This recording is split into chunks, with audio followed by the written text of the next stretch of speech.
ఈరోజు కాకినాడ పార్లమెంట్కి సంబంధించిన తెలుగుదేశం పార్టీ సమావేశం ఈరోజు జరుపుకోవడం జరిగింది. ప్రధానంగా జోనల్ కోఆర్డినేటర్గా నన్ను పార్టీ నియమించిన తర్వాత కాకినాడ పార్లమెంట్కి ఈరోజు రావటం జరిగింది. మరి నాయకులందరితో కూడా మాట్లాడటం జరిగింది.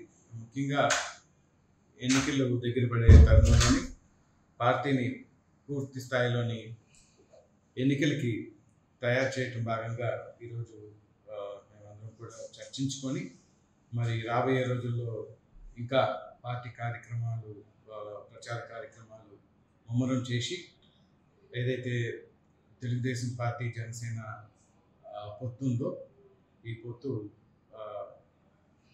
వచ్చే సాధారణ ఎన్నికల్లోని ఈ పొత్తు ప్రభుత్వం నియమించే విధంగా మరి రాష్ట్ర ప్రజలు ఇప్పటికే ఏదైతే జగన్మోహన్ రెడ్డి యొక్క నియంత ఈ ప్రజా వ్యతిరేక కార్యక్రమాలు చేసే వైఎస్ఆర్ కాంగ్రెస్ పార్టీని ఓడించాలని ప్రజలు ఒక నిర్ణయానికి రావడం జరిగిందో మరి ఖచ్చితంగా తెలుగుదేశం పార్టీ జనసేన పార్టీకి ఘన విజయం సాధించుతారని ఖచ్చితమైన నమ్మకంతో ఈరోజు తెలుగుదేశం పార్టీ ముందుకెళ్తుంది.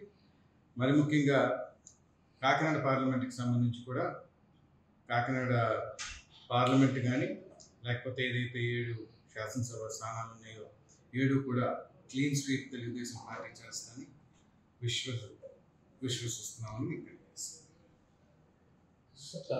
జిల్లాలో ఈ కాకినాడ జిల్లాలో ఎలక్షన్ ముందుగానే విడిపోవడం జరుగుతుంది సార్.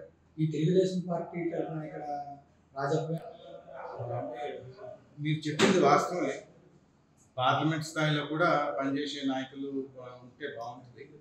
మరి బహుశా చంద్రబాబు నాయుడు గారు కూడా ఆ విధంగానే ఆలోచించి మరి జిల్లాలకు సంబంధం లేకుండా పార్లమెంట్కి సంబంధించే అధ్యక్షులు నియమించడం, ఆ విధంగా పార్లమెంటు స్థాయిలోని ఒక నాయకత్వం తయారవుతున్న ఆలోచనతోనే ఆయన బహుశా ఈ కార్యక్రమం చేపట్టడం జరిగింది అనుకుంటాను.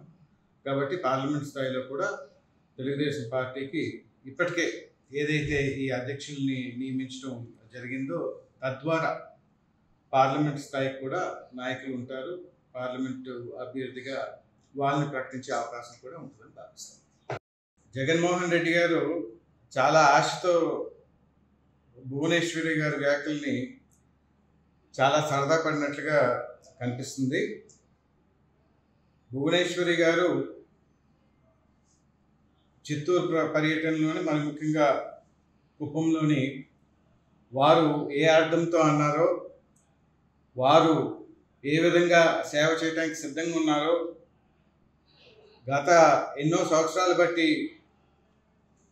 వారి భర్త చంద్రబాబు నాయుడు గారికి తోడుగా ఉండి కుప్పం నియోజకవర్గాన్ని వారు ఏ విధంగా అభివృద్ధి చేశారో ఆ ప్రాంతానికి అందరికీ కూడా తెలిసిన విషయమే.